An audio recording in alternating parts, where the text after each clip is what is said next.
Halo semalam saudara, bola liar kembali menggelendeng ke hadapan Anda. Kematian Sutrimo, karyawan rumah ex-Jampisus Kejagung, Febri Adriansah memicu spekulasi karena ditemukan banyak kejanggalan. Keluarga Sutrimo sudah membuat laporan ke polisi. Polisi pun sudah menaikkan kasus Sutrimo dari tahap penyelidikan ke proses penyidikan dengan kemungkinan penerapan pasal pembunuhan ataupun pembunuhan berencana. Entah kebetulan atau tidak, kematian Sutrimo yang mencurigakan terjadi dalam sekuen kasus yang menyeret ex-Jampisus Kejagung Febri Adriansah. Publik terutama netizen pun ramai-ramai menyorot kematian Sutrimo yang janggal akibat penyebab yang wajar, sebatas spekulasi liar atau memang akibat konspirasi tingkat tinggi untuk menutupi jejak. Selengkapnya dalam Bola Liar bersama saya, Masista Tarigan. Topik malam ini kita bahas dengan sejumlah narasumber. Saya menyapa Komjen Purnawirawan Susno Duaji, Kabarreskrim Polri 2008-2009. Selamat malam Pak. Thomas Sunario, Kriminolog Universitas Indonesia. Selamat malam Pak Thomas. Sugeng Teguh Santoso, Ketua Indonesia Police Watch. Selamat malam Pak Sugeng. Malam. Putih ya. Firman Wijaya, penasihat hukum Febri Adriansah. Selamat malam Pak Firman. Asfinawati, dosen STH Jentera Indonesia. Selamat malam Pak Asfi. Kolonel Purnawirawan Sri Rajasa Chandra, pengamat intelijen. Selamat malam Pak Chandra. Di floor saya menyapa Rizal Nova Mujahid, analis senior drone Emprit. Selamat malam Mas. Dan melalui Zoom kita menyapa Aan Rohaini, penasihat hukum keluarga Sutrimo. Selamat malam Mbak Aan. Selamat malam Mbak Ilona. Ya, terima kasih sudah bergabung bersama kami. Saya langsung ke Anda kalau begitu. Apa yang membuat pihak keluarga Anda dan klien Anda akhirnya baru melaporkan kejanggalan kematian korban? Iya, berulang kali kami sampaikan bahwa memang sejak awal pada saat keluarga ini menerima jenazah, keluarga itu tidak pernah merasa ada kejanggalan. Kenapa?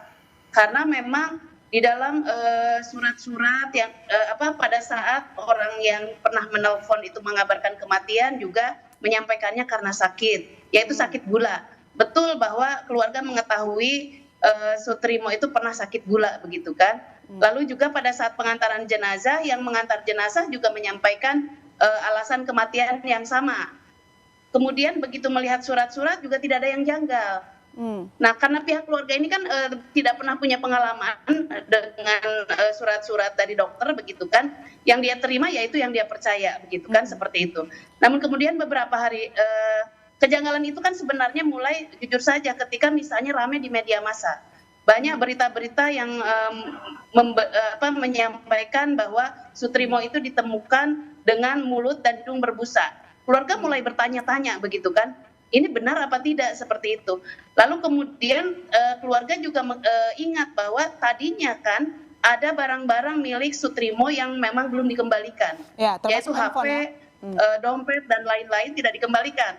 Begitu dikontak orang yang mengantar jenazah ternyata juga HP-nya mati. Dari situ dua hal tersebut juga pada akhirnya ketika dengan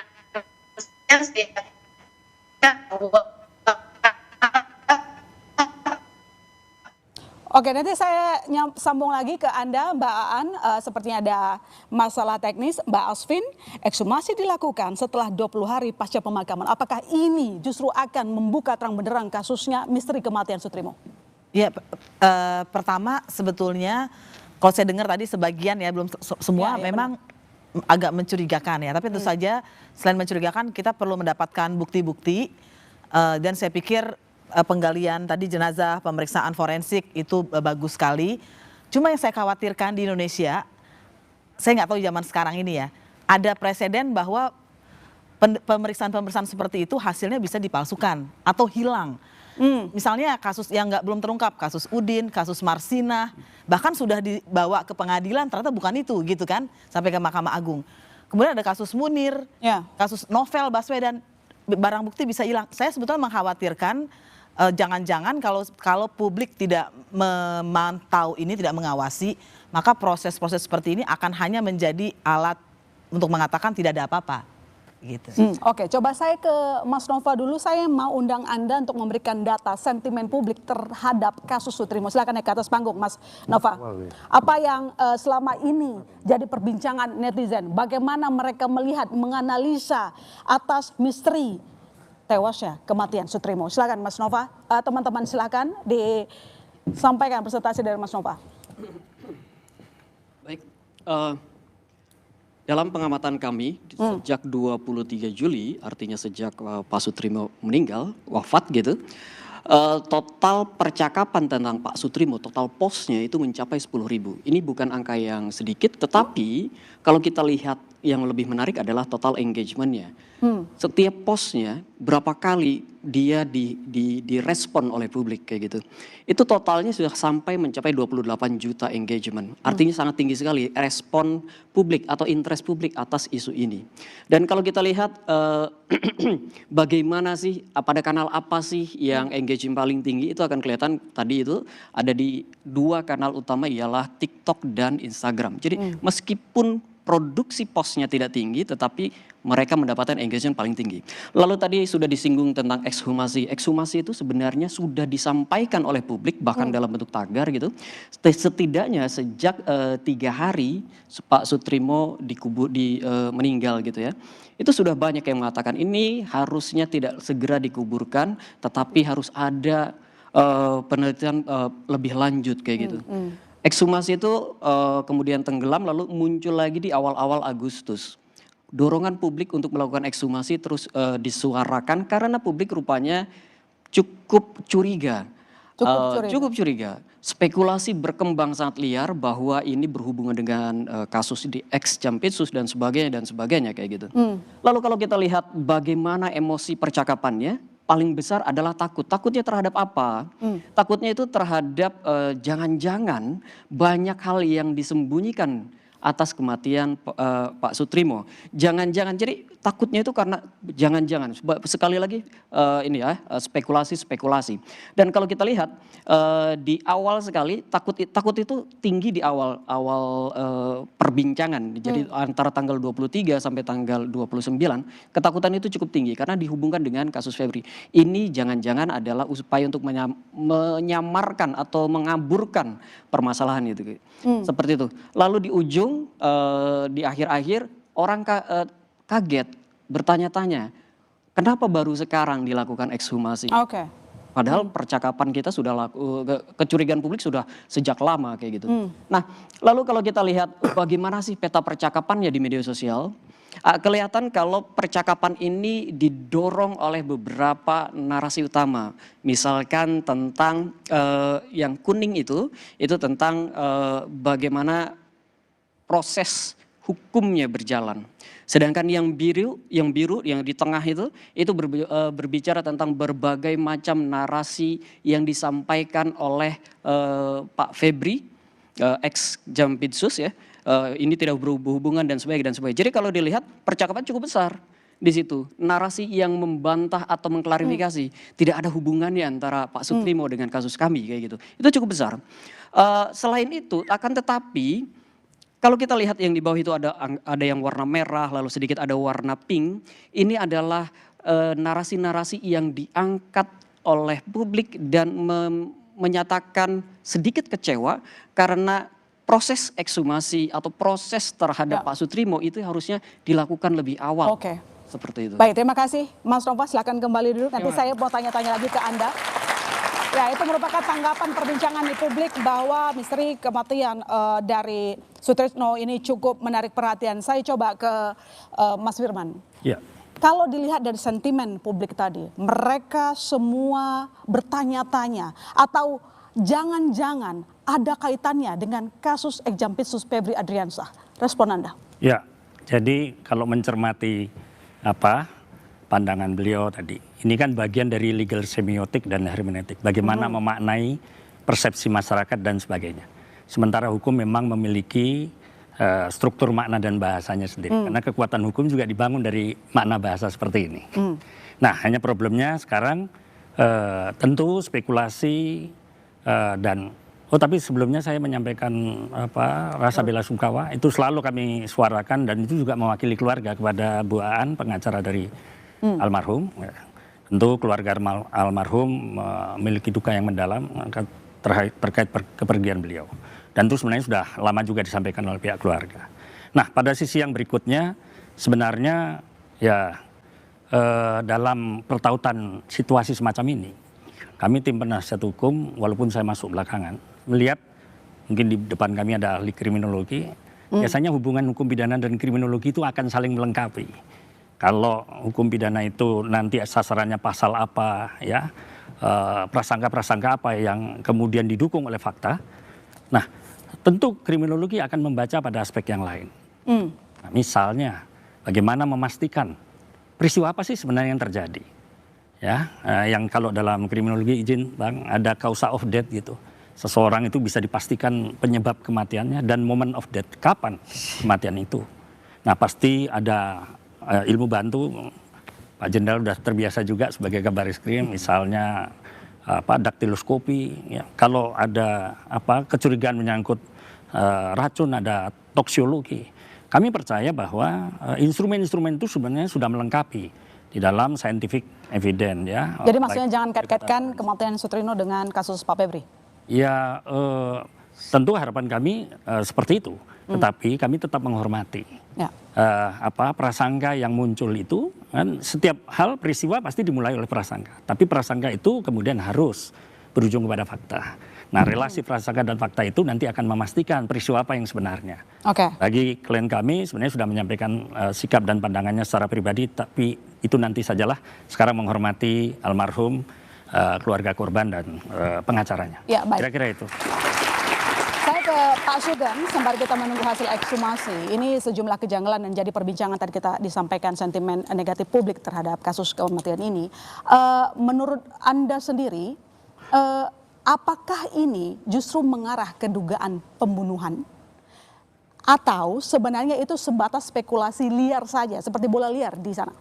Sudah dijawab oleh kepolisian ya, bahwa pasal yang dikenakan itu pasal pembunuhan, ya, dan pembunuhan berencana. Jadi matinya Sutrimo ini harus dilihat dalam konteks peristiwa pidana, ya. Kalau dia matinya wajar, itu adalah bukan peristiwa pidana. Tapi kalau matinya tidak wajar, maka itu adalah peristiwa pidana. Tinggal mencari pasalnya nih, ya. Sudah dikerucutkan oleh polisi bahwa ini adalah peristiwa tindak pidana pembunuhan. Karena polisi sudah menyatakan kasus Sutrimo setelah diselidiki, penyelidikan, dinaikkan status menjadi penyidikan. Apa makna penyidikan?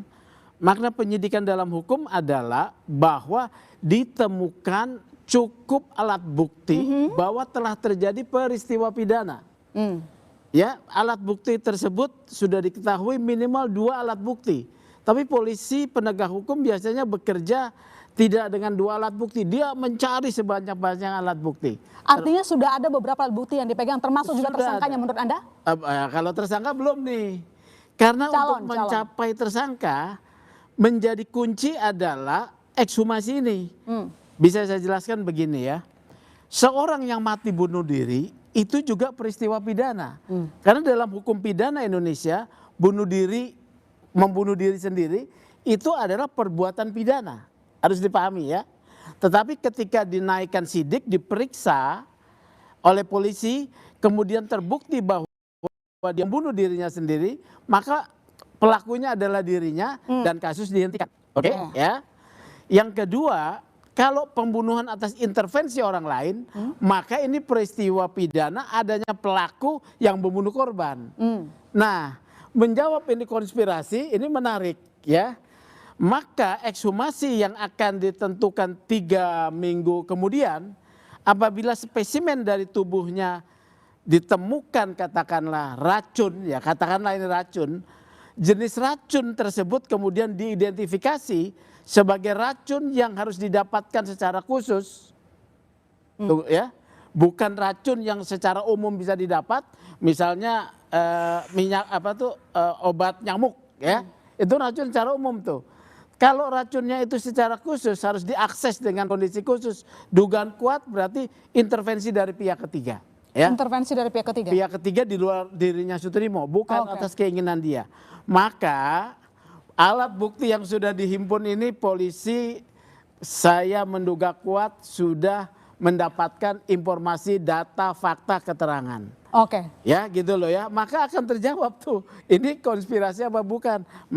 Oleh karena itu hasil toksologi ya, pemeriksaan spesimen tubuh baik dalam lambung, hepar ataupun swab tadi ya, akan ketahuan apakah itu konspirasi, intervensi pihak ketiga. Oke, Mari baik. kita Coba saya ke para jasa kalau begitu. Ya. Jadi menurut Anda kalau kita lihat ke belakang mulai dari proses dipulangkannya jenazah ke pihak keluarga, lalu kemudian pihak keluarga sekarang melaporkan, kemudian dilakukan ekshumasi dan disampaikan sudah pasti ini merupakan pidana. Anda melihatnya apakah ini pidana karena yang seperti disampaikan tadi sendiri atau memang ada intervensi dari pihak ketiga? Begini ya, saya melihat bahwa upaya Polri terakhir ini ya kita perlu apresiasi. Namun demikian ada keterlambatan gitu. Mengapa ini dilakukan setelah dikubur? Padahal Polri punya kesempatan untuk meminta otopsi. Apakah otopsi ini harus izin keluarga ketika ada kejanggalan? Kan enggak juga. Sengaja menurut Anda? Ya bukan, artinya begini. Keterlambatan ini membuat berbagai tanggapan publik ya terhadap kematian Sutrimo gitu ya. Sehingga terbentuklah berbagai macam informasi yang justru akhirnya membuat persoalan ini jadi gamang gitu loh. Bahkan kalau saya lihat bahwa konspirasi tingkat tinggi itu dapat dipertimbangkan ketika ada indikator yang sinkron, ya kan? Pelaku atau korban mempunyai informasi yang sangat penting. Ya kan? Kedua, ada upaya untuk menutupi jejaknya. Ketiga, kematian dengan pola yang menguntungkan pihak tertentu gitu ya. Apakah ini ada, ya kan? Baru kita bilang bahwa itu konspirasi. Tapi kalau tidak, ya ini mungkin sebuah insiden yang luar biasa gitu ya. Yang membuat masyarakat juga bertanya-tanya sampai muncul konspirasi adalah kematian Sutrimo itu terjadi di pusaran kasus yang tengah menjadi ex-Jampitsus Febri Adriansyah. Ya, sekarang begini Mbak. Kalau ini benar ya, betapa bodohnya Febri melakukan tindakan ini ya. Saya pikir tidak sebodoh itulah kalau dia melakukan kejahatan terus kemudian ditinggal di rumahnya gitu. Artinya kan meninggalkan jejak yang sangat mudah sekali dipahami. Artinya menurut Anda apakah ada kemungkinan dugaan atau ada dugaan lain bahwa pihak lain bukan Bisa jadi. Bisa jadi. Makanya saya bilang ini insiden luar biasa. Atau bisa jadi bahwa ini ada pihak yang ingin memperburuk keadaan, ya kan? Maka terjadilah. Ya, buat saya dari aspek intelijen agak sedikit bukan bingung, agak sedikit tidak yakin ketika Febri seorang penyidik, seorang penegak hukum udah melakukan kejahatan dengan cara-cara seperti ini gitu loh. Pihak lain terbuka melakukan itu? Iya, artinya kalau Febri melakukan betapa bodohnya dia gitu loh. Nah, dengan tujuan kalau memang kita menduga ada pihak lain, dengan tujuan apa dia melakukan itu? Ya untuk memperburuk keadaan. Memperburuk keadaan? Atau bukan mengaburkan? Bukan. Ya kalau kita bicara kita terlalu fokus dalam soal kematian Sutrimo. Ya, ini juga satu upaya untuk mengaburkan persoalan yang sebenarnya, persoalan pokok adalah kasus korupsinya Febri gitu ya. Ada batubara, ada Sabri, ada Jiwasraya gitu. Artinya gini, kita jangan sampai juga terlena dengan kasus-kasus seperti ini gitu. Bahkan kita sebaiknya menunggu aja hasil otopsi. Oke, jadi menurut Bapak sendiri, apakah Sutrimo tahu banyak atau sebaliknya sebenarnya nggak tahu apa-apa, nggak terkait apapun? Nanti dijawab. Kami akan kembali, saudara, tetap di Bola Liar.